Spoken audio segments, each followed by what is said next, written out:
with another episode of Quilters Vibe. And the lovely Sara Scraps has chosen this for our inspiration. It is a perfectly square quilt with all the pinks on point and a really cute pink binding. So sometimes I tend to take the inspiration quite literally and pretty much replicate it on a 12 by 12, and sometimes I don't.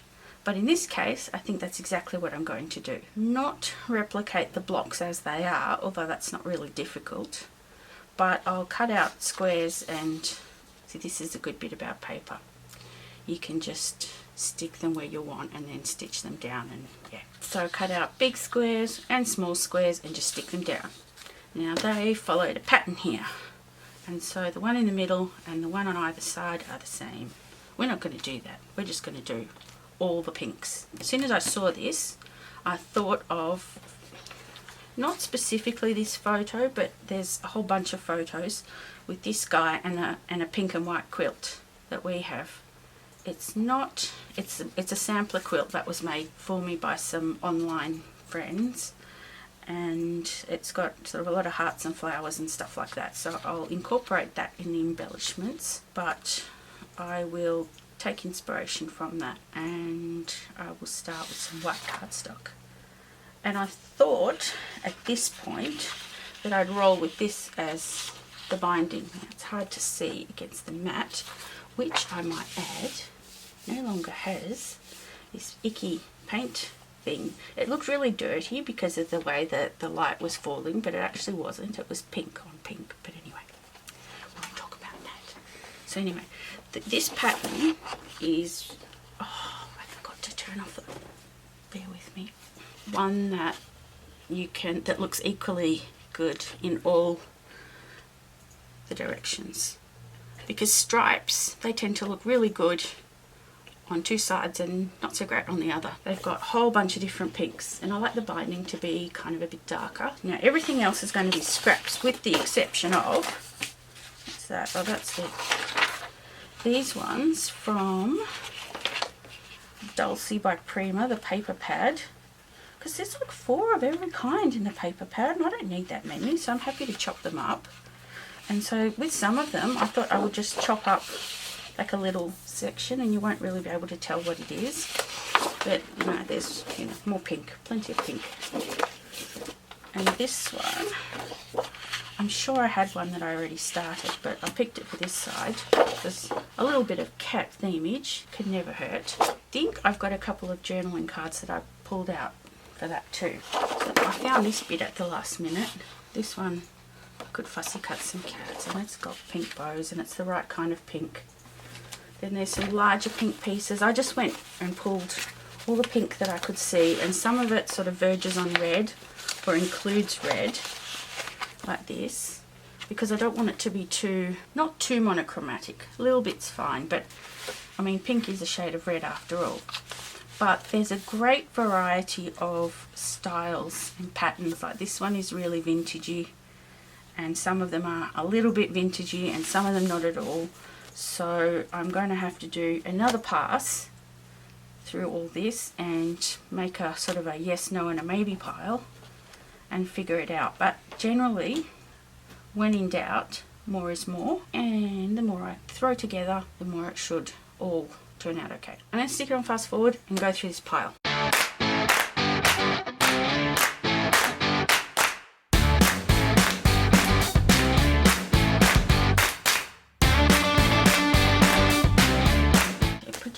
Most of it was either a yes or a maybe, because I'm indecisive, and I wanted some for photo mats, but I realised that I'm going to want more than just pink for photo mats, so I'm probably going to have to do a second pass and pull out some other bits and pieces when I get to that bit. But until then, oh, hang on, wait.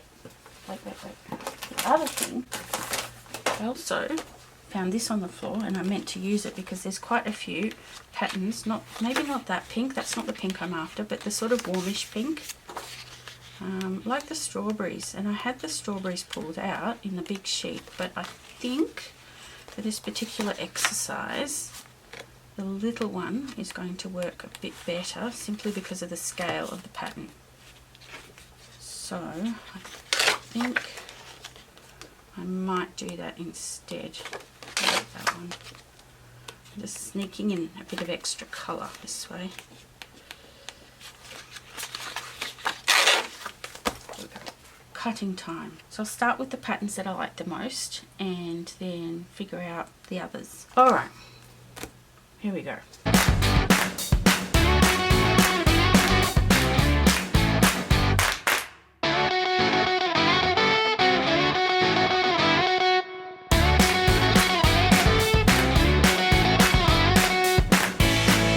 Squares all cut up, and I have trimmed off 1/2 inch from each side of the white cardstock, so I'll get 1/4 inch border all the way around. I haven't counted how many I've cut. I ended up going with 1.5 inches and 1 inch anyway, so this is kind of what we're looking at doing.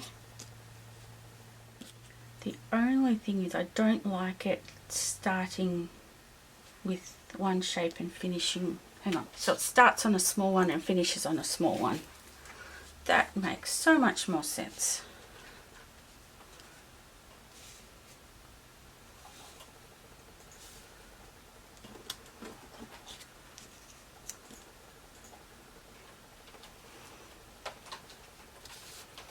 And I like that there is a gap every other row, and that might be a good spot for journaling.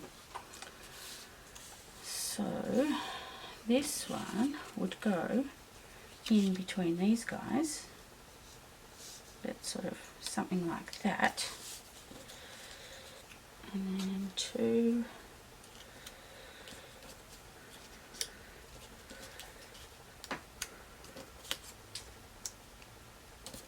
and we won't get our gap unless we don't have to interpret the pattern like super literally. Well, I definitely did cut more of the little ones. It just looks kind of weird. What I think I'm going to do is ink them up and tack them down with just the tiniest bit of adhesive, because I'm going to want to stitch. Everything's stitched down, and I did swap out this one. It just was bothering me a little bit, but I'll try and incorporate it into the embellishment area or something. I even went and did the edging. I put some glue down first to try and hold it in place, but it has warped a little bit. That's okay, not worried about that. Next step is to get the photo and put a lot of mats behind it until enough looks like enough, and then figure out where the title and journaling is going to go, and then come in with all the little bits and pieces and embellies and stuff like that, because it may mean that I have to add a journaling card if I can't get enough journaling space sort of in the gaps. Possibly I could start sort of here and then finish here, and I think that would look quite nice, quite balanced. Title though, that still remains to be seen. What I might do is put it on fast forward, because I don't think it's going to be scintillating viewing watching me audition papers, and cut them down to size. It always ends up being a much bigger production than it needs to be. So here goes.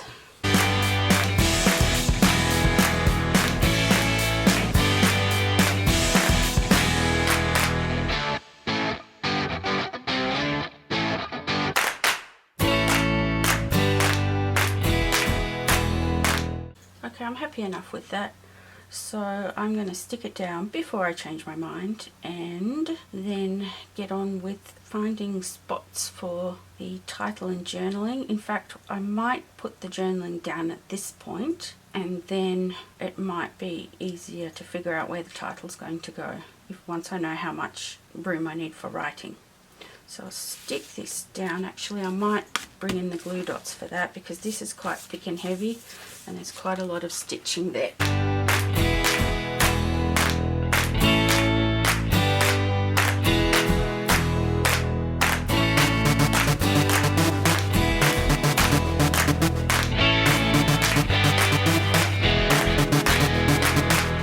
That's all stuck down, and I'm going to start the journaling. I'll start writing here, because if I need to continue on, I think I want it on a slight diagonal rather than completely up and down. So here we go. I'm not very good at estimating the space that it requires.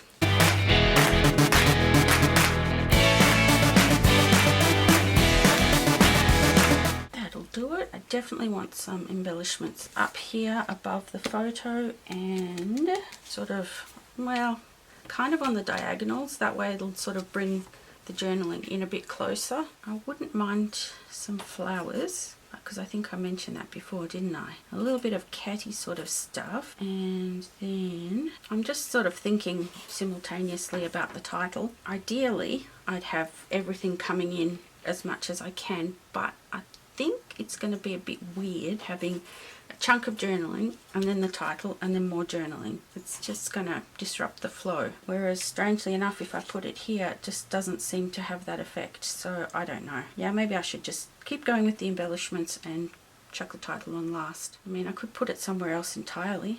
I could put it up the side. And then I could do the embellies just here and here maybe. And that way sort of this side of the page is a bit heavier. Yeah, maybe I'll do that. Oh, hang on.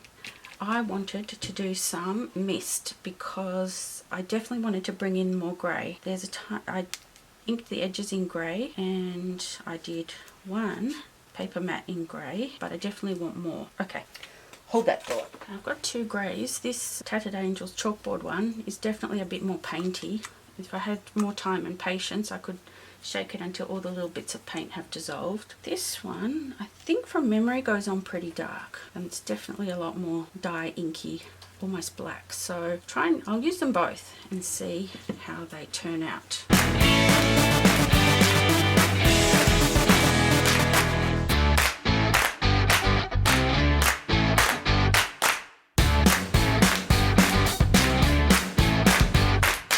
What I like about that grey is it has just the slightest hint of shimmer, so you'll probably be able to see that better on the close-ups. Now I'm going to go and grab some embellies and then we'll start on that bit. I'm going to start with some larger flat items first, like these fabric tickets and tags and things, because I do want to bring in some more fabric sort of elements.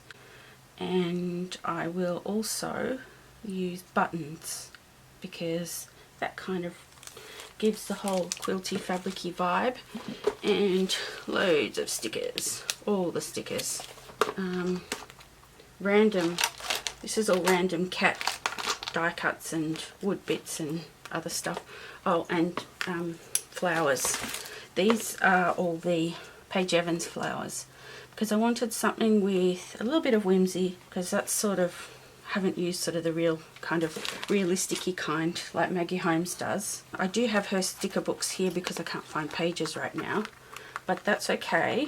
I mainly pulled them out for all the little tickets and labels, not tickets, labels and tags and that kind of stuff. So I will go through and see what there is that might be nice. And that's the one. But it seems to sort of still work with, I'm pretty sure this one's from Horizon. It's not bad. Well, anyway, I'll pick out the ones from that. This one looks like it might be from Truly Grateful. I might use that container to stick some stickers. Let's see. About going through some labels. Alright, here we go.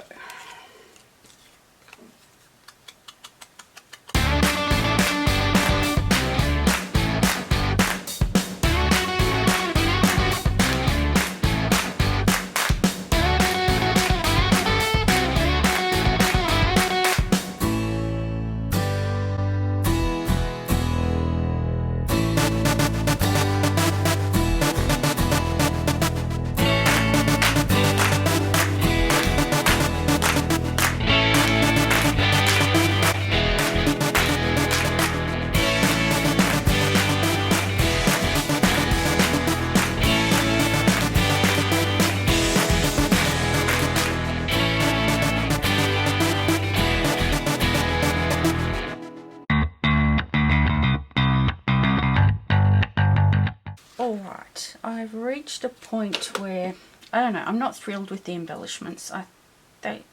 Some areas I like better than others. I feel like they're kind of blending into the page a bit. It is what it is. Definitely not what I kind of imagined, but I'm just going to keep rolling with it. It is a story I wanted to tell, so keep going. I was going to dot a few buttons around each of these areas, but what I'm thinking of doing instead is enamel dots, and then I might do buttons on the diagonal, maybe. I'll see. This is a mix of greys and blacks, reds and pinks, and aquas, so I'm going to have a bit of a pick through and see what I can find.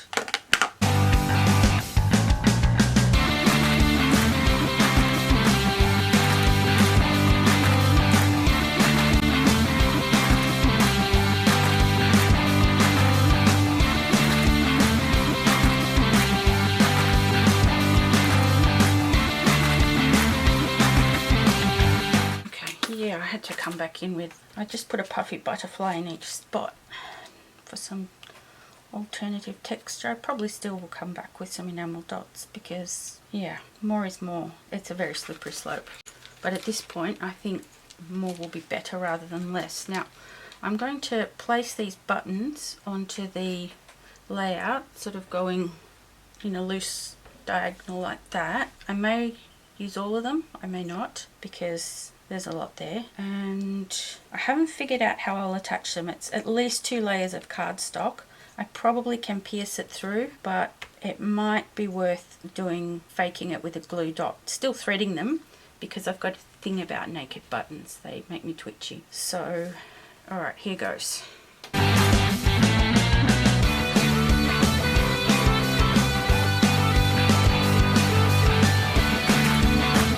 So this is what it looks like now. Next step is I'm going to fake stitch them down. So like I said before, naked buttons kind of bother me a little bit. I'll start with this nice big one. This is how I do it. The first thing I do is thread a needle, and I grab a glue dot. These are micro ones, but I don't think it doesn't really matter. And I've stuck it just next to the hole, one of the holes. I mean, if you're a bit more dexterous than I am, you could probably just either tie a knot or hold the thread down or whatever. But you're going to need glue dots to stick it to the page anyway, so I figure I might as well start at this point. Anyway, pull the thread nearly all the way. Yeah, it would help if you could see, huh?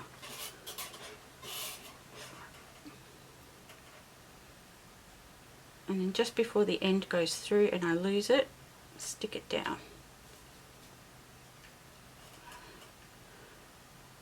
You can fold the tail back in on itself if you've got one.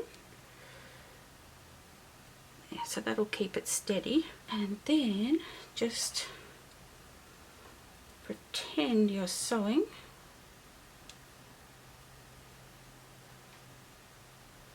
It probably would, if I should have put a double layer of thread, would have gone faster, but never mind.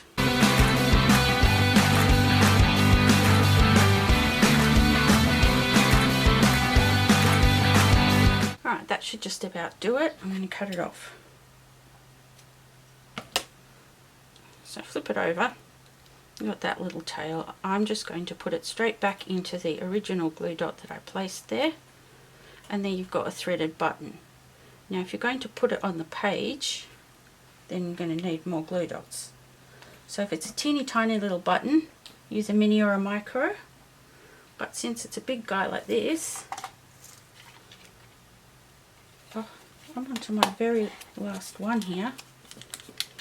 How fortuitous. And stick that right in the middle. There we go. And that should be enough. If you're not sure, or if say it's a middle-sized one where that'd be too big, you could sort of put 2 minis. So I think this one went about here, and that will stay and nobody ever has to know.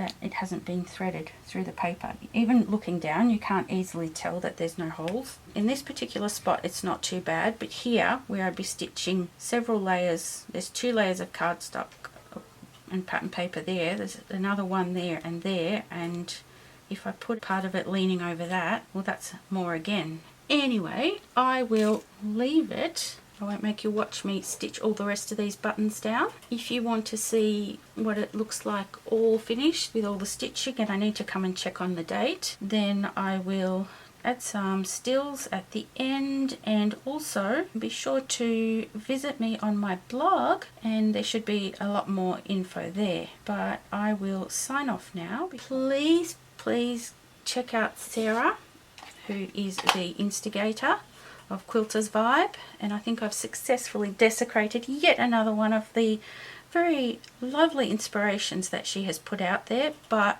you know, I think from memory Sara doesn't like buttons. Sorry, Sara. So I didn't deliberately put lots of them just to stir you. That's an added bonus. Anyway, yeah, so please check out Sara and Daisie and, oh my gosh, is it Christy? Pretty sure it's Christy. Anyway, I will link down there to the other girls who are playing along, quilting along I should say, and blog links and all that other stuff. So thank you so much for watching, and I'll see you next time. Bye!